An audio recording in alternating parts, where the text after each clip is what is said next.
Matthew chapter 27. When morning came, all the chief priests and the elders of the people took counsel against Jesus to put him to death. And they bound him and led him away and delivered him over to Pilate the governor. Then, when Judas, his betrayer, saw that Jesus was condemned, he changed his mind and brought back the 30 pieces of silver to the chief priests and the elders, saying, I have sinned by betraying innocent blood.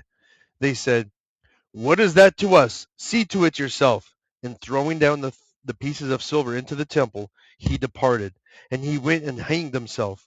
But the chief priests, taking the pieces of silver, said, it is not lawful to put them into the treasury, since it is blood money. So they took counsel and bought. So they took counsel and bought with him the potter's field as a burial place for strangers. Therefore, that field has been called the field of blood to this day. Then was fulfilled what had been spoken by the prophet Jeremiah, saying, and they took the 30 pieces of silver, the price of him on whom a price had been set by some of the sons of Israel, and they gave them for the potter's field as the Lord directed me. Now Jesus stood before the governor, and the governor asked him, are you the king of the Jews? Jesus said, you have said so.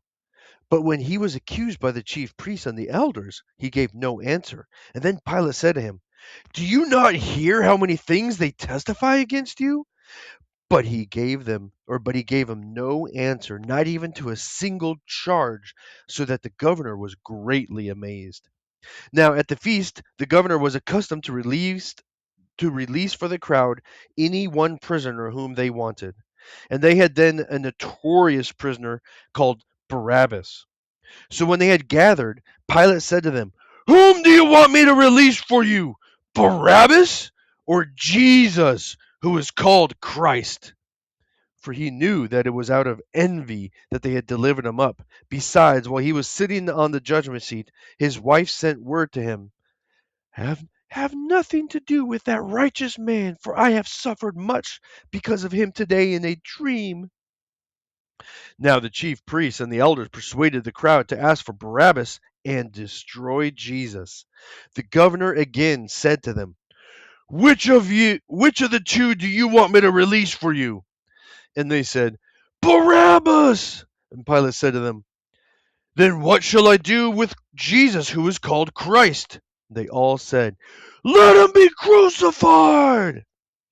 And he said, why? What evil has he done? But they shouted all the more, let him be crucified! So when Pilate saw that he was gaining nothing, but rather that a riot was beginning, he took water and washed his hands before the crowd, saying, I am innocent of this man's blood. See to it yourself. And all the people answered, his blood be on us and on our children. And then he released for them Barabbas, and having scourged Jesus, delivered him to be crucified. Then the soldiers of the governor took Jesus into the governor's headquarters, and they gathered the whole battalion before him. And they stripped him and put a scarlet robe on him, and twisted together a crown of thorns. They put it on his head, and put a reed in his right hand. And kneeling before him, they mocked him, saying, Hail, King of the Jews! And they spit on him, and they took the reed, and they struck him on the head. And when they had mocked him, they stripped him of the robe, and put his own clothes on him, and led him away to be crucified. As they went out, they found a man of Cyrene, Simon by name, and they compelled this man to carry the cross. And when they came to a place called Golgotha, which means place of the skull, they offered him wine to drink mixed with gall. But when he tasted it, he would not drink it. And when they had crucified him, they divided his garments among them by casting lots. Then they sat down and kept watch over him there. And over his head they put the charge against him, which read, This is Jesus, the King of the Jews. And the two robbers were crucified with him, one on the right and one on the left. And those who passed by derided him, wagging their heads, saying, You who would destroy the temple and rebuild it in 3 days, save yourself! If you are the Son of God, come down from the cross. So also the chief priests with the scribes and the elders mocked him, saying, He saved others, he cannot save himself. He is the King of Israel. Let him come down now from the cross, and we will believe in him. He trusts in God. Let God deliver him, if he desires him, that is. For he said, I am the Son of God. And the robbers who were crucified with him also reviled him in the same way. Now, from the 6th hour, which is about noon, there was darkness over all the land until the 9th hour. And about the 9th hour, Jesus cried out with a loud voice, saying, Eli, Eli, lama sabachthani?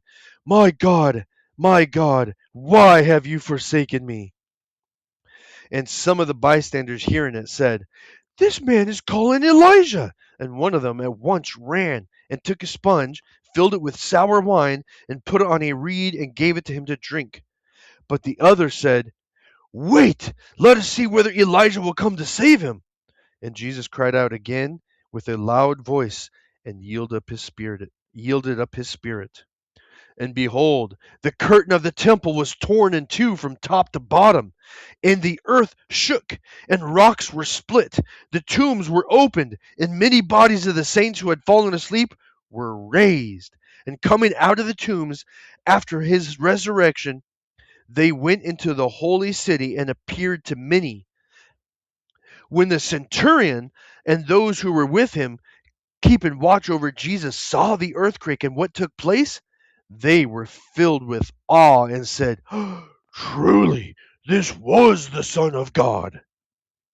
And there were also many women there looking on from a distance, who had followed Jesus from Galilee, ministering to him, among whom were Mary Magdalene, and Mary, the mother of James, and Joseph, and the mother of the sons of Zebedee. When it was evening, there came a rich man from Arimathea named Joseph, who also was a disciple of Jesus. He went to Pilate and asked for the body of Jesus. Then Pilate ordered it to be given him. And Joseph took the body and wrapped it in clean linen shroud, and laid it in his own new tomb, which he had cut in the rock. And he rolled a great stone to the entrance of the tomb and went away. Mary Magdalene and the other Mary were there, sitting opposite the tomb. Next day, that is, after the day of preparation, the chief priests and the Pharisees gathered before Pilate and said, Sir, we remember how that impostor said, while he was still alive, After 3 days I will rise.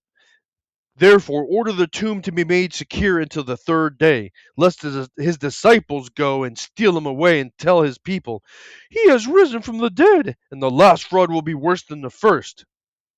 Pilate said to them, You have a guard of soldiers. Go, make it as secure as you can.